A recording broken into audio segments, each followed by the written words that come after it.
Now then, hello, welcome. This is Hi. Beyond the Lane, as you can see up there. I am your host, Jared Wynn, on this weekly League of Legends talk show, and I am joined today by the one, the only, top laner for Renegades, RF. RF, welcome once again to the show. Hi, how are you doing? It seems that the sound is fixed, or is it? Sounds good to me. Sounds good to you? Sounds good to me. Perfect. Excellent. Let's get going then. Let's get right started here. Your team's preparation, the new season's starting soon. How's it going? How's practice going? Practice going pretty well. We've got some minor issues to work on. Mainly just has to do with like the team synergy, but that's kind of like the brush ups on it.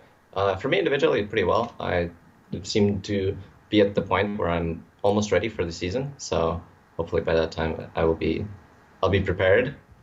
But overall, yeah, it's going well. I know you've been practicing for a while now, of course, building up to playing on the LCS, but how does practice change when you get towards just a few days away from the start of the season?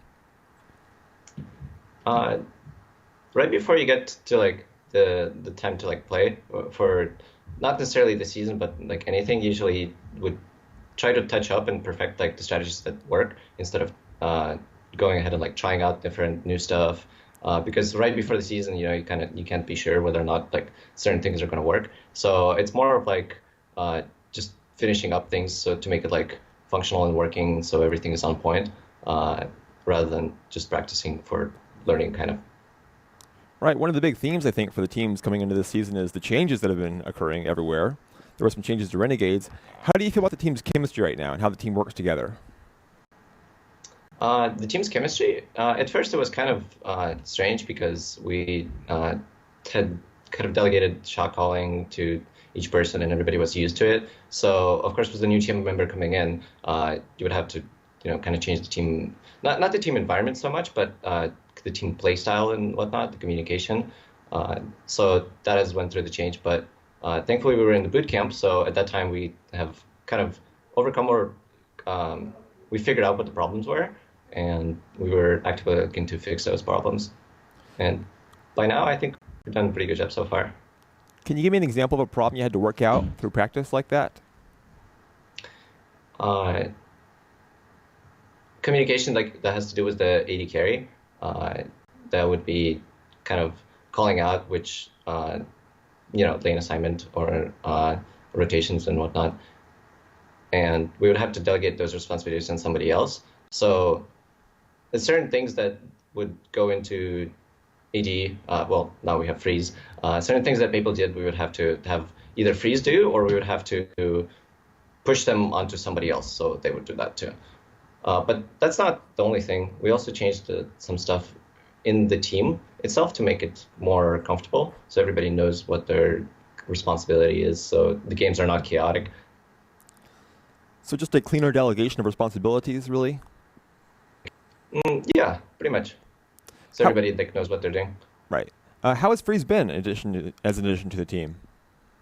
Oh, Freeze has been great. He's adjusted to the jet lag really, really well. 2 jet lags actually because of the boot camp. Right. But yeah, he's doing wonderful. Fit right in with you guys and girls? Mm-hmm. Gnashing in. Yeah, sounds good. So what is your expectation for the new split? What are you feeling about?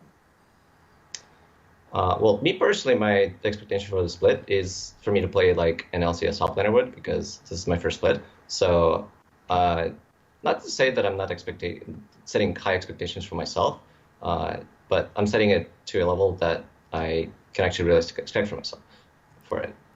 Are playoffs the goal? Sorry? Are playoffs the goal? I'm sure the playoffs are the goal, but do you think playoffs yes. are a real expectation for you? Yes, of course. I think we would, well, not to make a prediction for it, but I think we will get to the playoffs confidently, and after playoffs, it would be an easier thing to say, like how we would place as a team. So if playoffs are a goal, I guess I then have to ask, are Worlds ultimately a goal later this year? Is that like a real thing on your radar right now to make it to Worlds at the end of the year? Perhaps, of course, yeah. Do you have a World Championship team, RF? Now that's something I want to share or may not want to share, but yeah, I kind of aspire to be like the greatest, and it's difficult to say when you just kind of come from like an amateur scene and you're a rookie player because you don't want to be the guy that just like makes these like great, sayings and like they'll be great or like, but yeah, I mean I aspire to be best. Well, confidence is good, right?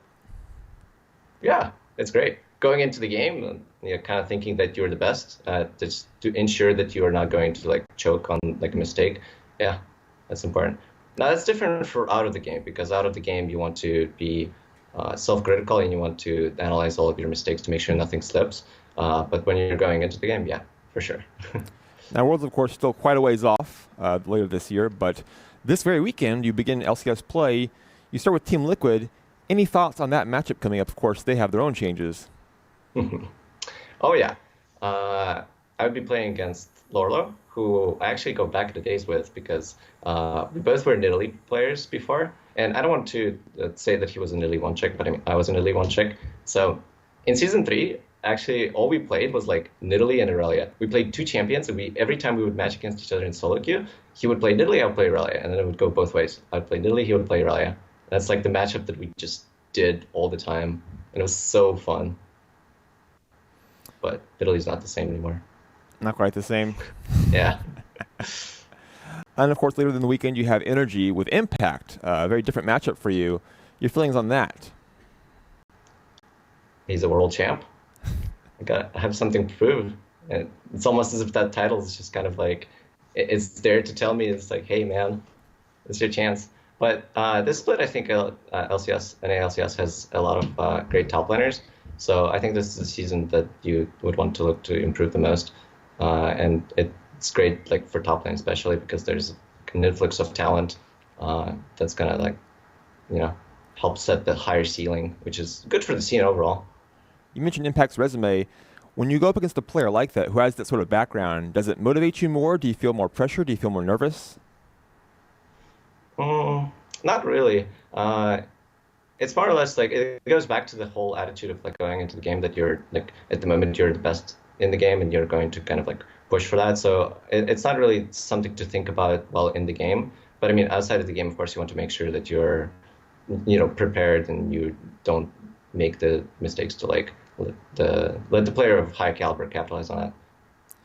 Do you approach it differently than the other matchup would be? I don't think so, no. Because it's more about, well, personally, I think it's more about like playing the game objectively rather than playing around against the player. Because, well, if you focus on the player, there's like a lot more things, a lot more.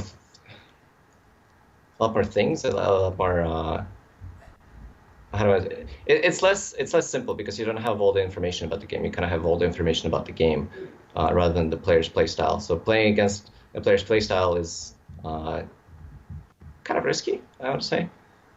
You mentioned that. I want to ask you about that more, actually. What's the balance like for you? How much do you balance playing top lane, ideally, in theory, versus playing against a particular team or player and having to adjust your style for that team or player? Well, that's an interesting question because top lane is it's the lane that I think you have the most interaction with other lanes, and that's not necessarily in a sense that you actually just have more interactions, but it's just top lane gets impacted by other things a lot more than other lanes do, and that's partially because well, no, that's actually all because of the like seasonal changes and the meta kind of changing. So lane swaps affect you directly.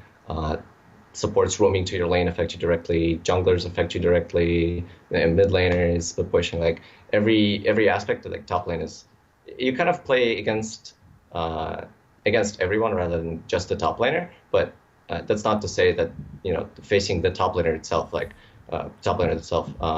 is not important because that's also part of the game. I'm just saying top laners do a lot more job than everyone else does. Right.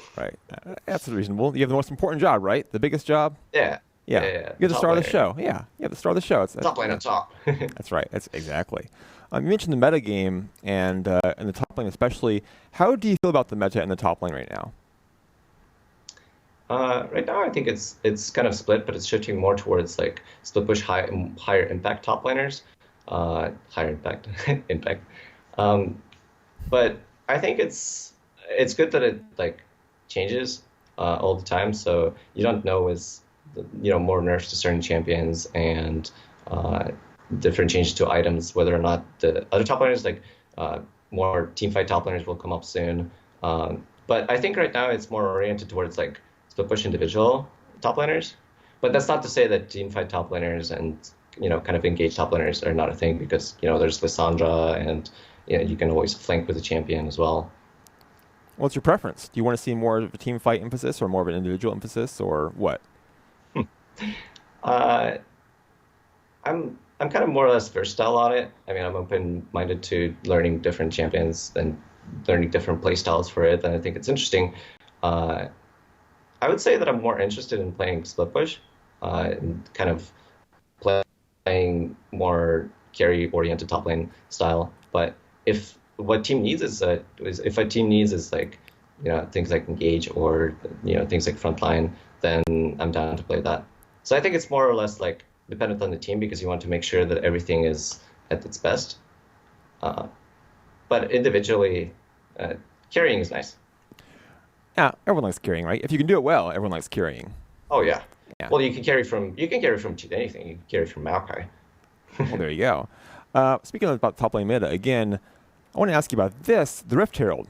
A big change, of course, to the game. What was your initial impression when you saw the Rift Herald come out and you saw how it impact your responsibilities? Well, when the Rift Herald came out, I actually thought that the top laners are going to be the ones like fighting for it, because I wasn't sure whether or not like Rift Herald is going to be strong. Is it like a team objective kind of thing?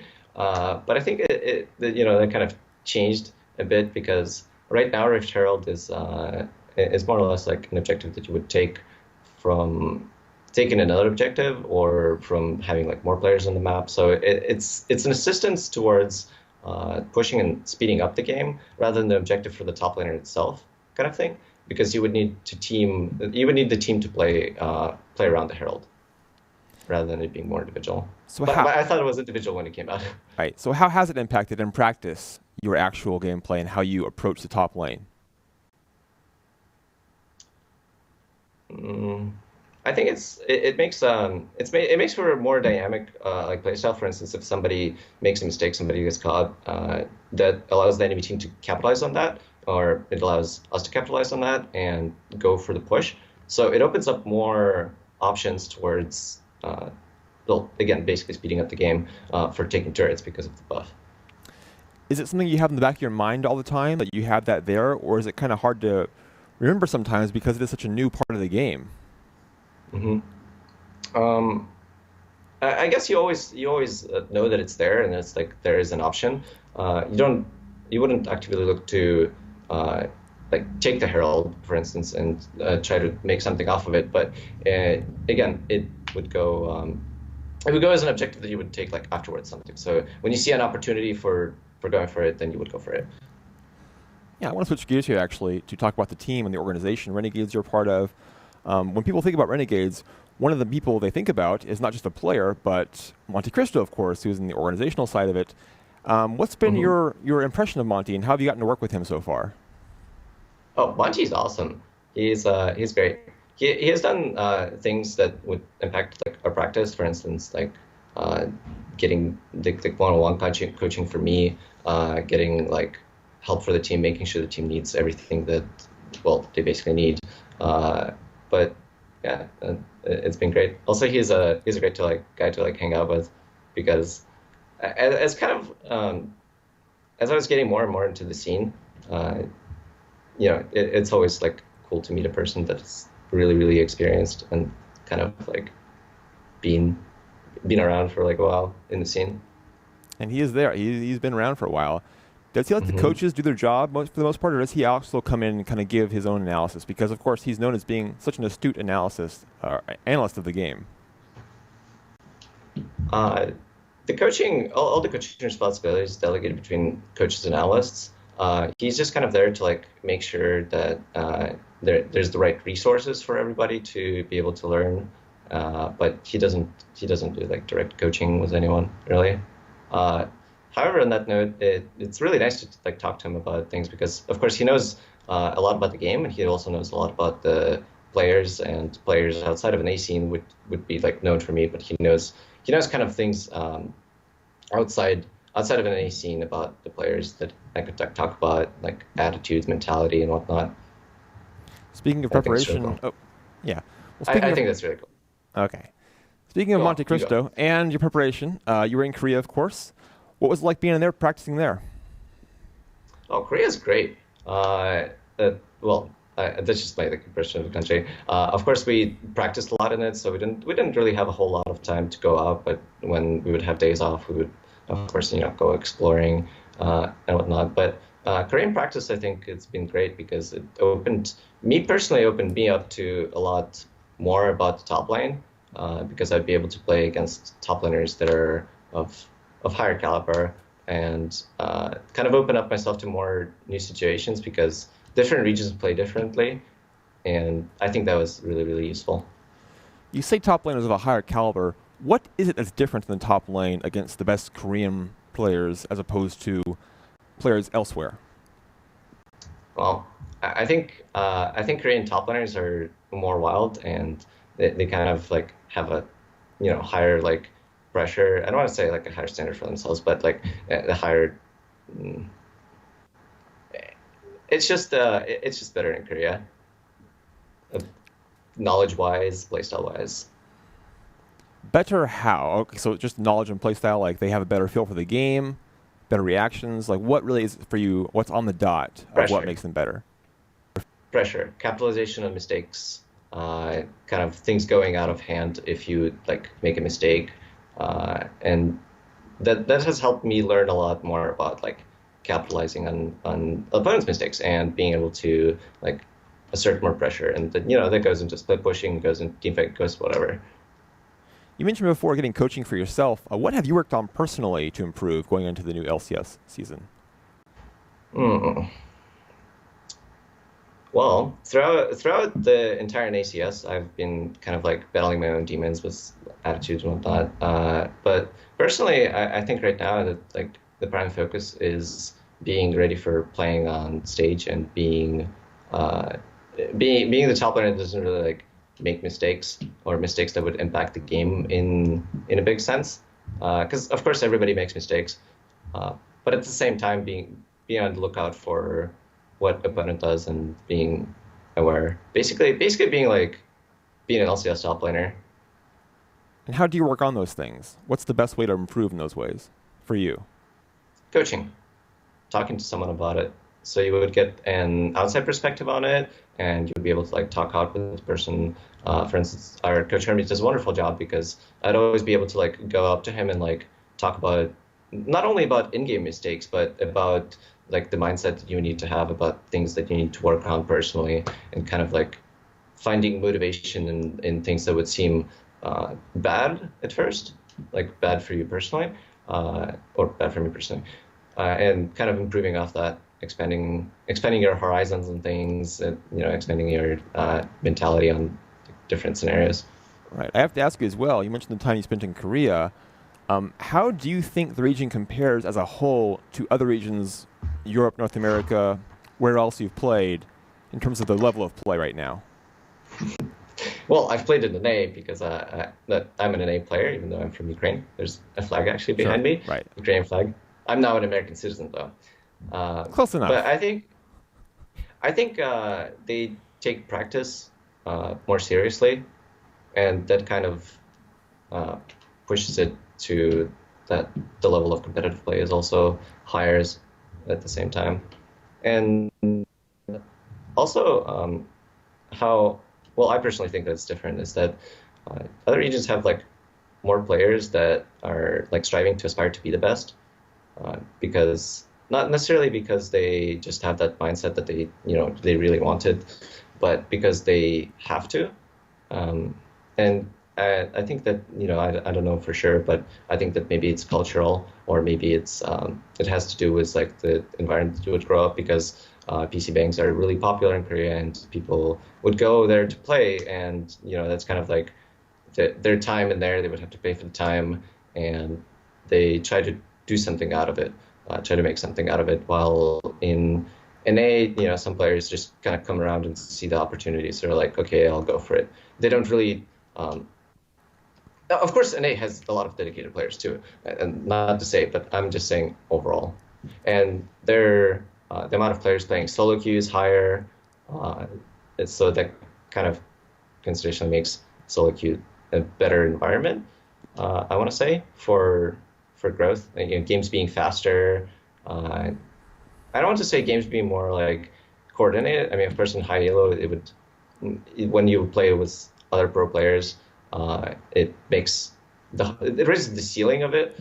But things like people not playing on high LP accounts in NA is kind of like a bummer because when the season starts, like everybody starts playing solo because everybody starts grinding, but then people slowly slow down on it because they care about the LP or whatnot. So the overall amount of players is less as well. So a lot of changes apparently, a lot of differences between the different regions. It sounds like. Hmm. Of course, I'm sure that you are as dedicated as any Korean player. Perhaps, maybe not. I'm not sure because you don't know what goes on in somebody's head, but I aspire to be. You mentioned before the quality that you think is now in the North American top lane. I want to ask you about that. Where do you think you fit in with North American top laners in the new split? Hmm. I gotta be careful about this. Are you the best, RF? Are you the single best top laner in the world? Going into the game, yeah, but that's like an in-game mentality. Realistically speaking, I would put myself right now as kind of like in the middle of the pack, kind of thing. And the plan is to be like the top three by the end of the split. Is there a particular top laner you look forward to playing against? First match, low actually. Not as much, but like, how do I want to say this? Again, it goes back to like the whole season threes, and also he kind of looks like me, except that I have dyed hair now. But we also wear the same glasses, played the same champions before, kind of been around him in solo queue for such a long time. So I think that'd be wonderful. So it's like an And I evil played twin him in the thing? first match. Kind of, yeah. I don't know I don't know, evil twin. Probably you because you dyed the hair, I guess. That'd have to be you, right? Oh yeah, Yeah. I'll be the villain. I like being the villain. Anyone else you especially want to play against? Huni, because Huni is from Europe, and I think he's great. So it'd be great to play against him. A couple of players that I actually really looked forward to playing in the split is Quas and Dyrus, but due to unfortunate circumstances, that's not a thing anymore. So it's a little bit disappointing. Yeah, I guess not. I guess it's not so much. But hey, now you get to play against your friend, so works out. And some, kind of works out, right? Yeah. Well, there you go. I don't have much else for you, RF. Any big shout-outs? Anything you want to say before we let you go? Shout out to the org, shout out to all the fans and all that.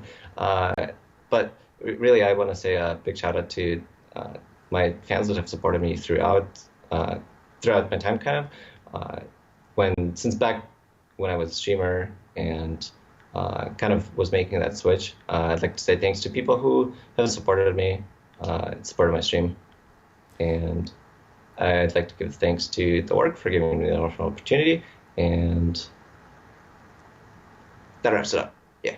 Okay. We will get you out of here on this last question. Give me a top lane champion who needs a rework right now, and a surprise top lane champion we will see in this LCS split we weren't expecting before. A surprise top lane champion that we would see this split. Without spoiling Perhaps your Tom surprise. Perhaps Tom Kench. Okay. The Toad, unload the Toad, unbench the Kench. Champion that needs rework. I'd like to see more Nidalee come into play. Right now, it's doable. Like there's certain matchups that you can pick it into, but effectively she was a split pusher before, and she kind of fell off from that role, being the jungle now, and that's fine. But when you play a lot of it and you're used to like the old school play style, it's kind of sad. It is sad. She goes from being like such objective, because before it would be, that Nidalee is in the game. All right, that's Nidalee's part of the map, right? Nobody goes there. Just let her do her thing. And it's like chaos. Everything's burning in the top lane. But I think like Nidalee. You said rework. Now, I think Nidalee would use either some tweaking to make her a top lane suitable champion, or just needs kind of like straight up rework because she's missing a lot of keys that would make her a great split pusher, like, you know, a CC or like a better escape. Well, perhaps this will inspire Riot to make these changes and to bring Nidalee back to the top lane just for you. I hope so. Rito, please. Yeah, Rito, please help RF play Nidalee in the top lane, especially against his friend from Team Liquid. I hope to see it. RF, thank you for joining us. We really enjoyed having you on the show. Thank you for having me. It's been fun. Excellent. We'll do it again.